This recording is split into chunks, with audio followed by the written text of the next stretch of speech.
Hey, Michigan Aurora Chasers, happy 100K. We did it. Woo! Yeah, go team. And we couldn't have done it without all of you. It's not that we aim to hit high numbers in this group, but ever since I founded the group in January of 2021, it has grown by leaps and bounds and exponentially every month. And so we knew when this group started out that growth would be part of the equation. And so we're celebrating 100,000 Michigan Aurora Chasers, not only because it gives us a way to sort of connect and share and really talk about that bond in the community, but also to recognize all the hard work, all the time, all the effort, the volunteer effort, all the helping and mentoring and sharing and leading out in the middle of the night, in the middle of the dark, that's been happening in the group.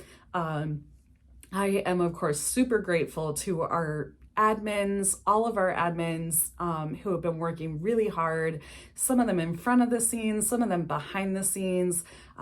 They just really make this group work. And of course, our group experts bring another level of experience, whether it's photography or leading community or some of that scientific explanation of what's happening behind this natural phenomenon that we all love called the Aurora Borealis, or in the Southern Hemisphere, the Aurora Australis. But you know, it's actually pretty scientific in nature, so there's a lot going into it. And we appreciate the contributions from everyone, no matter what they are. So I'm jumping in on our celebratory video to commemorate this occasion.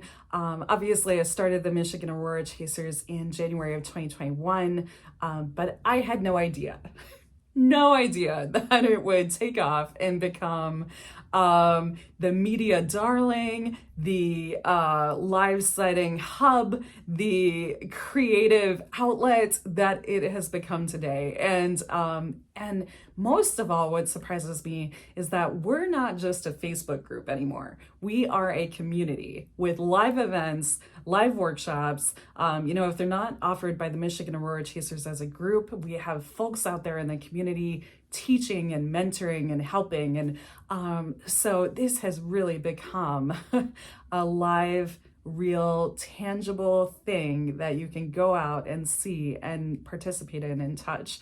And I just am so moved by that. So I'm trying to remember what is it exactly that we're supposed to say on our video. And I'm looking at you, Patrick. I will figure it out. I think when we talked about celebrating this way, we said, share a little bit about what the Michigan Aurora Chasers mean to you and what keeps you coming back. Well, the Aurora goes so deep with me, whether it's the mythology and the legends and some of the storytelling that's been around for centuries, torches being carried across the sky and the heavens, or the fires that burn on the edge of the ocean as we boil whale blubber over pots in the Pacific Northwest. There's so many cool legends. And then there's the science, which, from what happens in Earth's atmosphere to what happens in our magnetic field, to what happens in outer space, to what happens on our sun, our star. To me, it's so fascinating to think about. And I even get to talk to some of the researchers who are working on new missions to inform this work, which is so very cool. But then there's the Aurora itself and chasing the Aurora. And hopefully one day, if you haven't yet, catching the Aurora and what it's like to experience it for the first time. No matter how busy I am, I always try to stop and say, congratulations on your first Aurora, because I remember my first Aurora and what it meant to me. And for some people, it's literally life-changing. So there's that. And then the art and the photography, whether you're painting about it or writing about it or or creating these beautiful images. And no matter what your style is, whether you're drawing out the colors, just like we do on nebulas and some of these deep space objects, those are photos that we're sort of working to pull out what is already naturally there. Or whether you're trying to make your aurora photography as subtle as possible and really just sort of sharing this ethereal glow. I love it. And I love seeing all of it and sharing all of it, and even taking a few photos myself. So it is just a joy, and really sharing that experience of viewing the Northern Lights with another person. There's nothing like it. And I get excited every time someone new sees the aurora.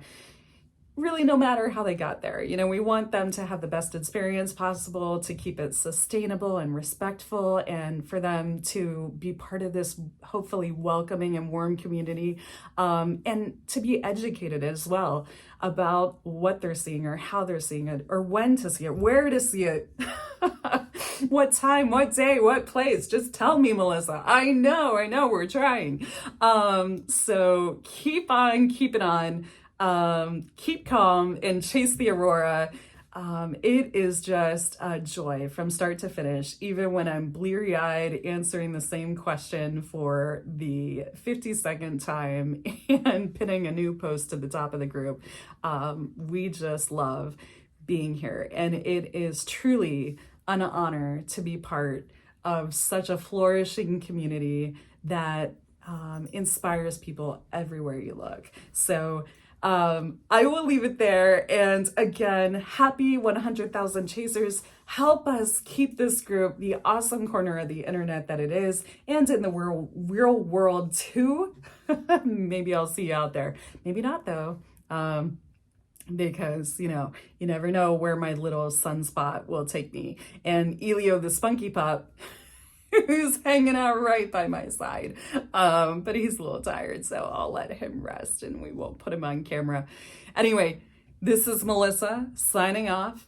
As always, good luck on the Aurora chasing trail. We did it! Woo! Happy 100K!